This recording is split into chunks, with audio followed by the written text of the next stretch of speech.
1 e 2.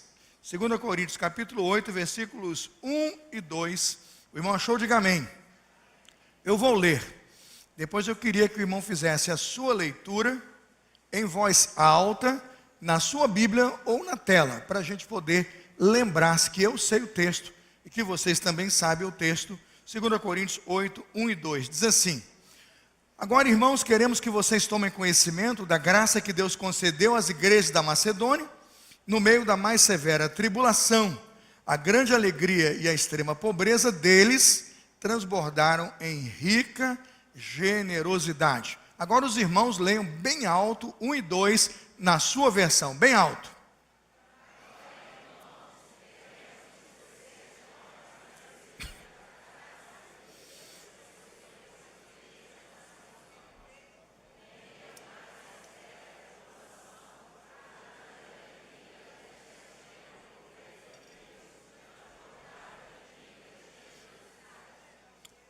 Amém? Por 2 vezes nós já tivemos a exposição desse texto bíblico no mês de julho e agora também.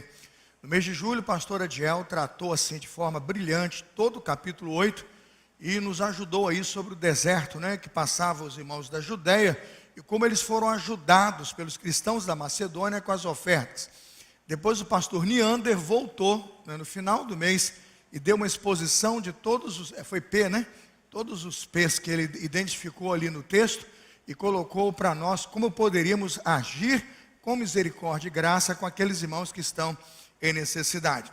Por algum motivo, aprove a Deus que nós chegássemos hoje, exatamente hoje, no capítulo 8 da exposição que estamos fazendo de 2 Coríntios. Começamos no início do mês, capítulo 1, depois 3 à noite, o pastor Henri fez 2, 3, depois eu fiz o 5, 6, pregamos o pastor Lucas pregou no 7, domingo passado à noite, eu estou pregando hoje no 8, e nós vamos avançando até o final do livro, da epístola, com os irmãos. O tema de hoje é a graça da generosidade. O tema de hoje, a graça da generosidade.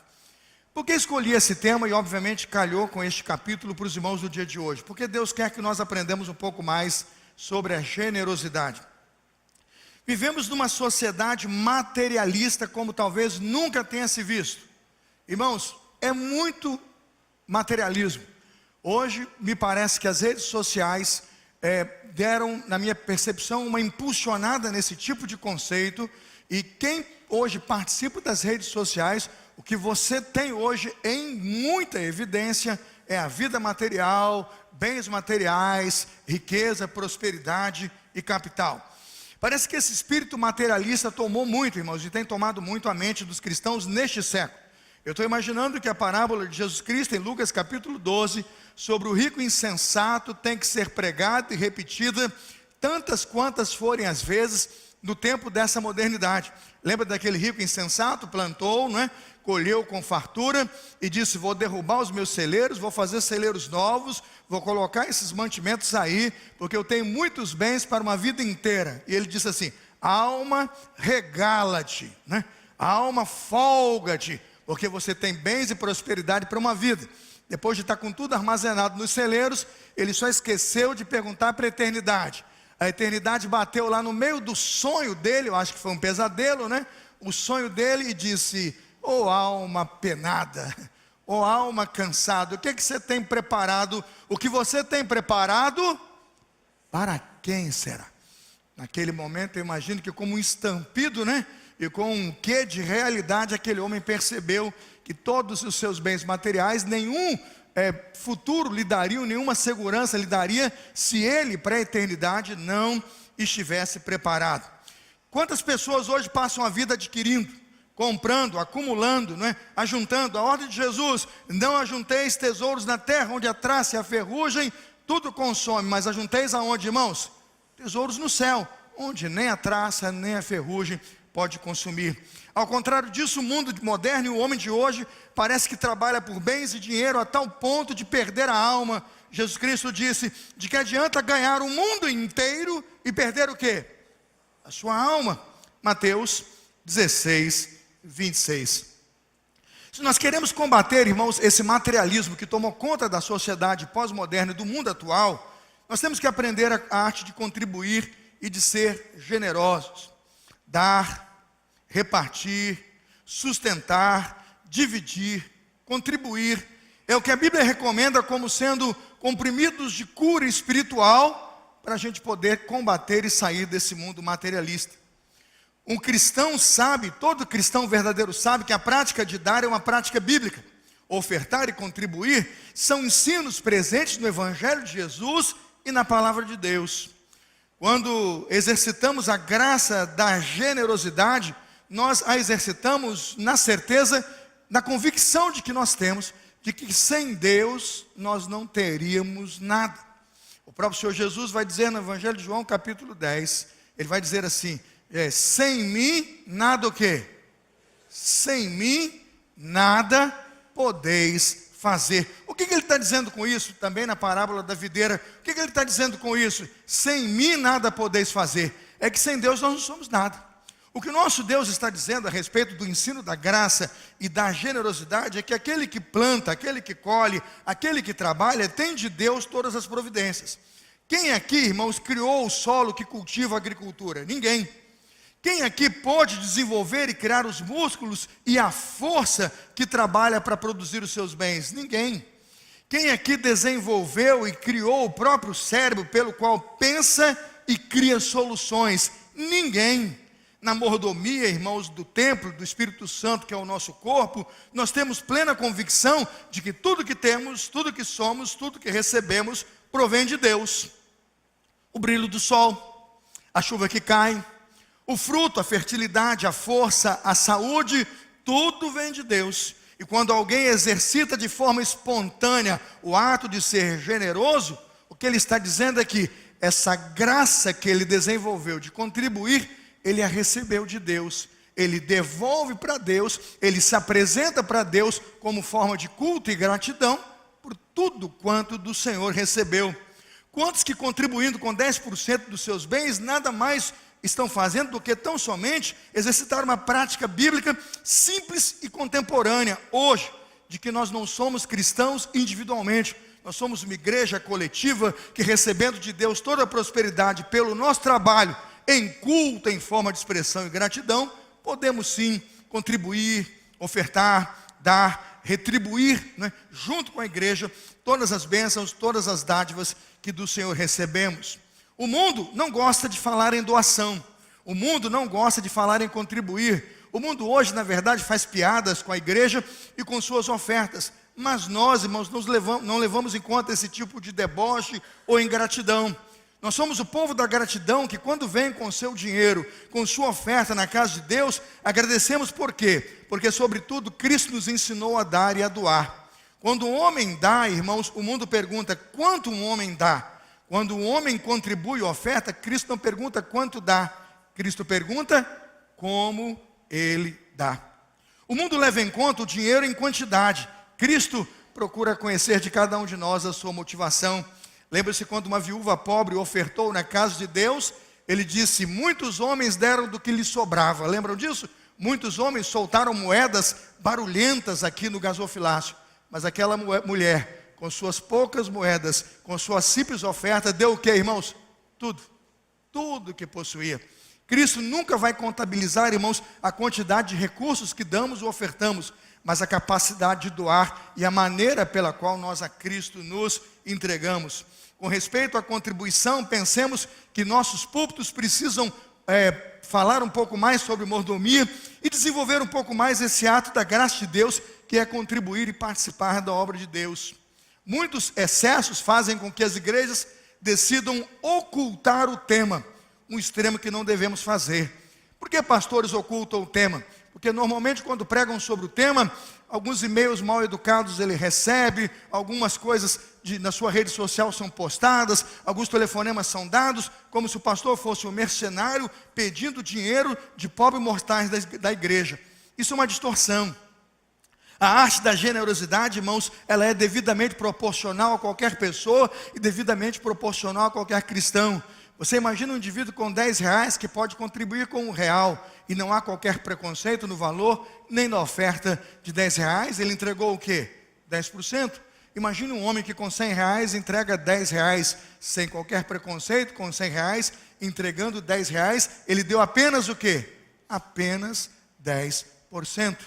A nossa participação com justiça e com equidade na igreja nos faz perceber, irmãos, que tudo isso vem de Deus, que nos impulsionou a uma vida grata e uma vida graciosa, a sermos fiéis contribuintes no reino do Senhor. Uma igreja, como boa igreja que é, não deve nunca se furtar a sentar e a discutir por que nós ofertamos, por que contribuímos, por que comparecemos em ato de culto com ofertas de gratidão a Deus, porque somos generosos e aprendemos a gratidão com o Senhor. Um perigo que muitas vezes vemos, irmãos, é gente de má fé também desvirtuando o ministério da mordomia da igreja. Era domingo, no mês de julho, mês da ação social, o pastor Neander está aqui e ele disse que ele vai na igreja onde o pastor abriu um baú todo dourado, encheu de dinheiro, e com o dinheiro do baú partiu da igreja. Que sentido há num ensino como esse, e que prática há e que mordomia há numa igreja como essa, onde as pessoas estão ali ofertando e contribuindo sem qualquer informação ou consciência de como e quando estão contribuindo e de que obra estão participando? Diferente de uma igreja séria e bem doutrinada como a nossa, quando esse sermão terminar, vai acabar esse sermão, eu vou orar, você vai ficar aqui, a nossa tesouraria vai se posicionar aqui ou deste lado, e ela vai apresentar o relatório de abril, o relatório de maio, o relatório de junho, vai dizer o que entrou, o que saiu, onde cada real que você contribuiu foi investido, e você pode entender que no seu ato de generosidade, tudo isso aqui está sendo feito, o trabalho está sendo realizado, a ação social está sendo feita, missionários estão sendo sustentados, igrejas estão sendo implantadas, mais uma, né, Felipe? Nos procurou essa semana, Deus é que sabe, eu não sei, e o Senhor está dizendo para nós que temos uma grande missão e temos um grande projeto. O que nós precisamos hoje é continuar como uma igreja que entende e compreende o ministério da generosidade. Eu quero fazer 2 lições, eu vou terminar o sermão, porque o meu tempo já foi, o relógio já me expulsa aqui. Mas eu queria falar o primeiro ponto desta mensagem e pensar com os irmãos sobre a graça da generosidade em um aspecto. Número 1, a prática de contribuir e ser generoso é uma graça de Deus concedida à igreja. Não é uma imposição, não é algo que o Senhor exige como sendo algo mortal e digno do fogo do inferno, ou uma ameaça que você recebe e contribui porque está debaixo de algum tipo de ameaça ou maldição. Preste atenção, a prática de contribuir e ser generoso é uma graça, uma dádiva que Deus mesmo concedeu à sua igreja. Na verdade, é um privilégio contribuir e participar da obra do Senhor. Vamos ver de forma poderosa como o que nós contribuímos e a maneira generosa com que contribuímos é tratada pelo apóstolo Paulo na ação da igreja da Macedônia, no cuidado e na assistência à igreja da Judéia, que está servindo de exemplo para a igreja de Corinto, que não está lá contribuindo de forma tão generosa. Abra comigo 2 Coríntios 8:1 e veja o primeiro ensino. 2 Coríntios 8:1. Agora, irmãos, queremos que vocês tomem conhecimento da graça que Deus concedeu às igrejas da Macedônia. O que ele está falando? Do ministério da contribuição e das ofertas. Ele chama graça que Deus concedeu. Dá uma olhada no capítulo 8, versículo 4. Me acompanhe agora, por favor. 2 Coríntios 8:4, e veja qual é a palavra que ele usa para definir ofertar e contribuir. E eles nos suplicaram insistentemente o privilégio de participar. Essa é a palavra? Assistência aos santos. Pastor Felipe, da Núbia, quando nós assistimos os necessitados, nós participamos do privilégio de contribuir. E essa é uma graça que Deus nos concede. Irmãos, quando passamos aquele ano de pandemia, foram quase 2 anos de pandemia, naquele primeiro ano, irmãos, os irmãos se lembram que os irmãos não estavam neste templo, mas ninguém em casa ficou sem trabalhar, ficou sem contribuir. E de casa vocês contribuíram, o recurso chegava na igreja. Eu não sei se vocês se lembram, e nós fomos para dentro daquelas cozinhas, e nós fizemos café da manhã, almoço e janta, e distribuímos aqui no portão da igreja, para todos que estavam nas ruas jogados, que não podiam vender pastilha, não podiam vender no trem, não tinha ninguém na rodoviária para comprar o produto, o sinal também não tinha ninguém para ele poder abordar no sinal, e essa gente ficou passando fome. E a nossa igreja, através de hortifruti, através das casas dos lares, da sua doação, parou naqueles dias inteiros para fazer café da manhã, almoço e janta, café da manhã, almoço e janta. Entregamos uma sacolinha, um kit, eles podiam comer aqui. Eu me lembro que como que aquelas pessoas foram abençoadas. Quem agradece a Deus por isso, diga amém. Aquilo foi um tempo de muito desafio. Aquilo foi um tempo difícil, a gente ficava chorando com aquelas pessoas na rua e trabalhando. A Lúcia Aguiar, que foi uma das líderes desse projeto, como Lúcia sofreu e como Lúcia chorou, e como ela e a irmã Márcia estavam enfrentando aquilo. Mas como eu vi, irmãos, a graça de Deus sobre uma igreja que estava olhando e vertendo o seu evangelho para fora. Assistência aos santos. Abra comigo 2 Coríntios capítulo 8, verso 6. Veja o que ele chama: assim recomendamos a Tito, visto que ele havia começado, que completasse esse ato de graça. É uma outra expressão que ele usa para dizer para você que é generoso, para você que contribui, que você participa de um ato de graça. 2 Coríntios capítulo 8, versículo 9, acompanhe.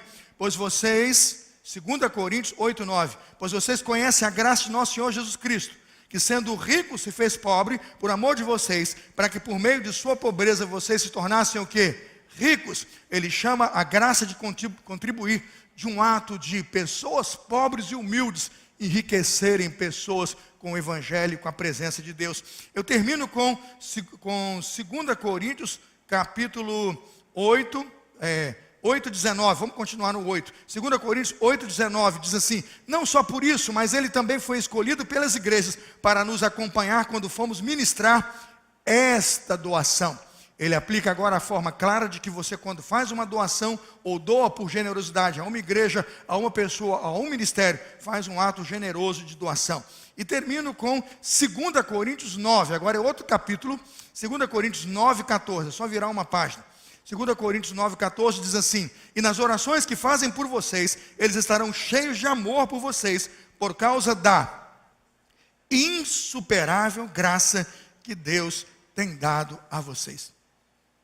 Nada é mais importante, nada supera na igreja em nível de importância o ministério da contribuição.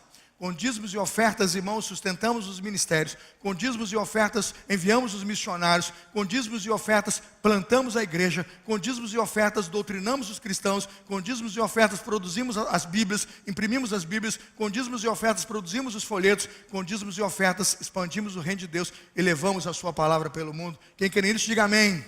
Quantos são abençoados pelo ministério da generosidade? Levante a mão. Irmãos, que privilégio o meu e o seu, quando Deus nos chama com tão pouco, às vezes com 1%, 2%, 10%, às vezes com R$2, com R$5, eu entrego aquele ato de generosidade, e aquela moeda, aquele bem é multiplicado como bênção de Deus para todos os povos, tribos, línguas, raças e nações, como bênção de um evangelho que chega a todas as nações. Sim, irmãos, a Macedônia, a região de Filipos, Tessalônica e Bereia, precisava naquele momento, irmãos, mostrar como exemplo que um povo simples, humilde e pobre decidiu ajudar uma comunidade da Judéia carente e amassada por uma seca e pelo desemprego e pela não prosperidade, mas que neste momento os macedônios se tornaram luz e exemplo para a igreja de Corinto, que tendo recebido o desafio de fazer a obra de sustentação do trabalho, de fazer a obra de contribuição, não estava realizando esta obra a contento.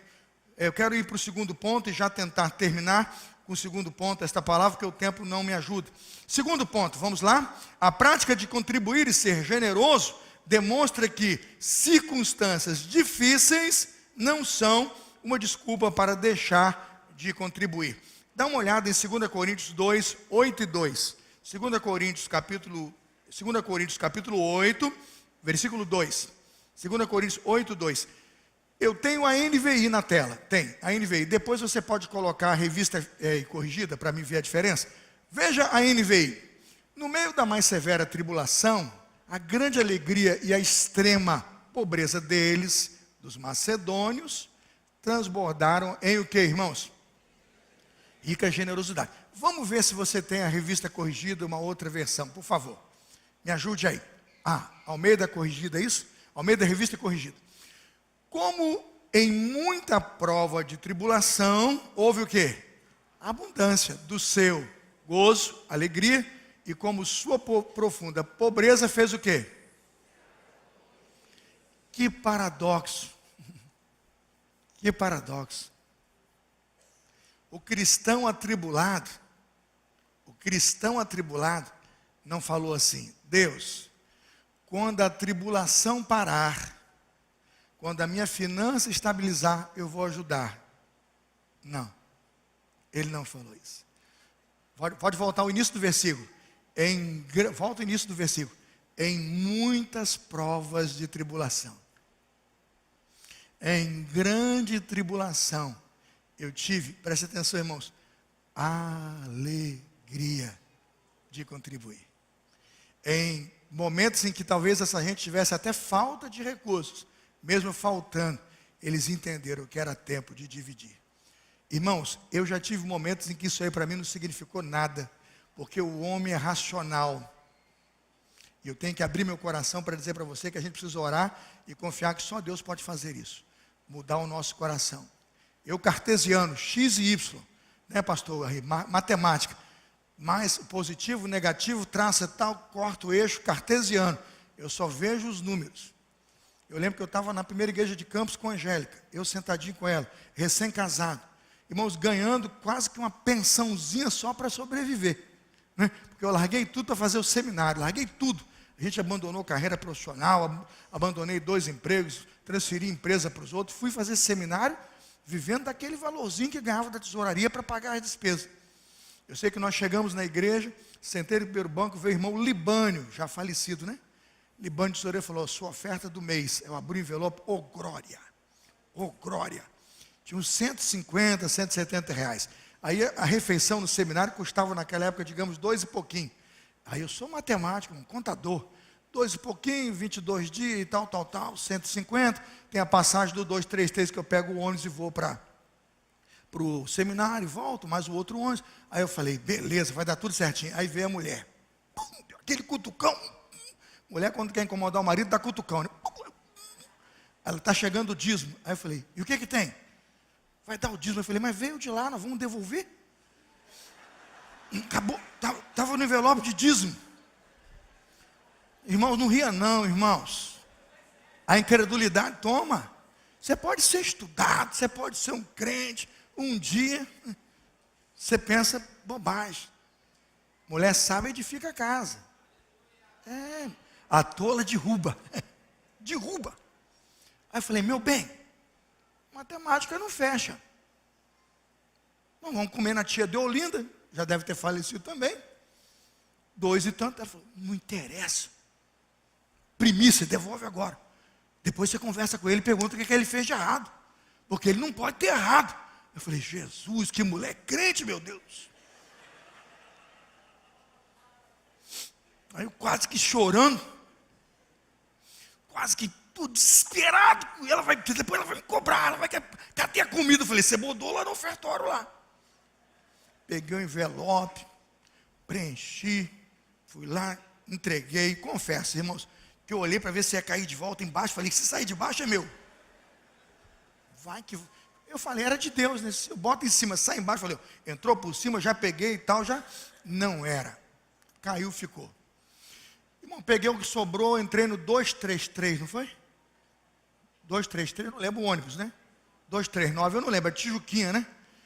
Saímos da rodoviária, chegou no seminário, subimos a pé, ela falou assim, e agora? Eu falei, agora é com você, a fé foi sua. Aí ela falou, vamos lá na tia Deolinda, vamos pedir para ela dar comida essa semana de graça. E a gente come de graça e paga no final de semana e depois a gente vê que Deus proverá. Falei, meu Deus, eu um trabalhador que tinha tudo, estou agora... Dona Deolinda, não, pode, vocês comem no sábado, vocês pagam. Falei, como é que eu vou pagar no sábado? Fiado, hein? Comi segunda, comi terça, não foi? Na quarta-feira bateu na porta. Comparecer na secretaria. Eu, meu Deus, vamos ser expulsos do seminário, não pagamos o boleto, alguma coisa. Porque a notícia é ruim, né? Cheguei no seminário, o nosso Isaías, que era tesoureiro, chegou e falou assim, meus irmãos, nós erramos com vocês. Vocês moram no domicílio X, tinha lá um nome, e nós estamos cobrando o domicílio 2X. Isso já há tantos meses, e o senhor está pagando em dia. Nós vamos devolver o domicílio que foi errado durante 6 meses. Aí eu digo, glória a Deus! O Senhor fechou a boca do devorador que estava levando uma parte do dinheiro. Uma parte do dinheiro. Aí cheguei em casa, todo prosa, nariz empinado, maior que o meu não tem, todo empinado. Olhei para ela e falei assim, meu bem, o senhor honrou a minha fé. Deus trouxe o dinheiro de volta. Aí cheguei, botei aquele bolão de dinheiro na mesa, falei, vai dar uns 6 meses de alimentação. Ela ficou toda.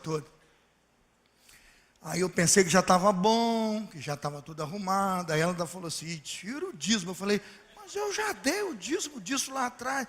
Dá de novo, porque isso é graça. Acabou ali, foi ou não foi? Bateu na porta de novo. Falei, ô anjo abençoado, bateu na porta. Dona Angélica, queira me acompanhar. Eu falei, meu Deus, o que está acontecendo conosco?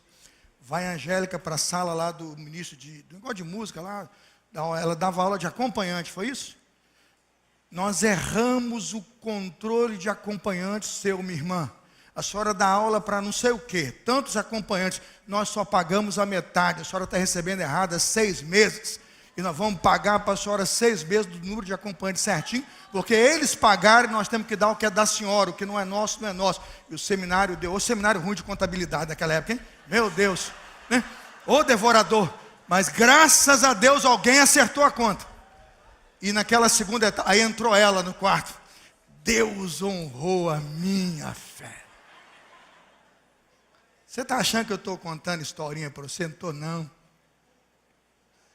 É privilégio contribuir. Mas se você disser que vai fazer e não faz, aí tenha medo, porque você está segurando aquilo que você disse que Deus te deu. Se você vai ser generoso, seja generoso, porque Deus quer te abençoar. Sabe qual é o problema da igreja de Corinto? Ela estava, hein, pastor, no centro comercial. Irmãos, prosperidade,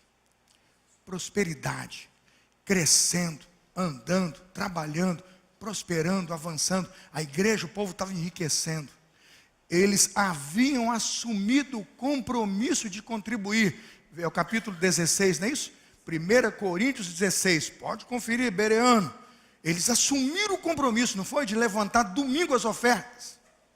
Aí Paulo disse, olha, sobre as ofertas que vocês disseram que eu ia levantar, levante, hein? Levante para contribuir. Eu for na Macedônia e volto, eu quero conferir. Paulo não voltou, não.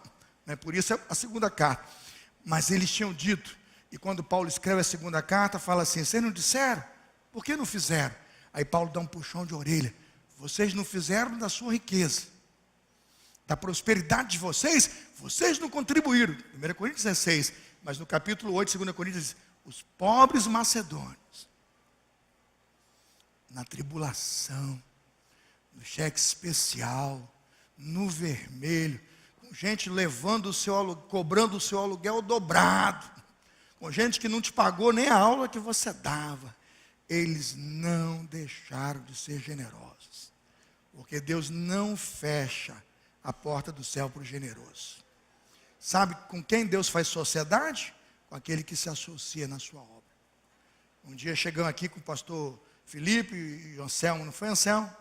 Felipe, negócio do missionário, eu falei, Anselmo, paga Anselmo, faz sociedade com Deus. Fala que foi, meu filho. Levanta a mão e diz, foi, assim, ó. Falei, Anselmo, faz sociedade com Deus, porque quando Deus encontra um sócio, Ele investe nele. Eu falei, porque se você não fizer, viu, Felipe? E se você não adotar, Deus vai mandar o dinheiro lá para aquela igreja, onde ele tem um sócio. Porque aqui a gente não participa da obra dele. Vou dizer uma coisa para você, filho. Se Deus encontrar nessa igreja um próspero que faz sociedade com ele, é ele que ele abençoa. Porque você que não faz nada, ele não pode contar com você. Agora, você que contribui com Deus, será abençoado. Porque Deus encontra em você um parceiro dessa grande obra missionária. Quem crê nisso, diga amém. Fique de pé, vamos orar. Sermão simples, curtinho. Simples, curtinho. Se tiver dúvidas, pergunta para o boletim. Tá? E em casa essa semana, gasta um tempinho lá no PGM. E se você não está no PGM, para essa semana lá no culto doméstico. Leia a pastoral de novo. E você vai encontrar esse sermão inteiro.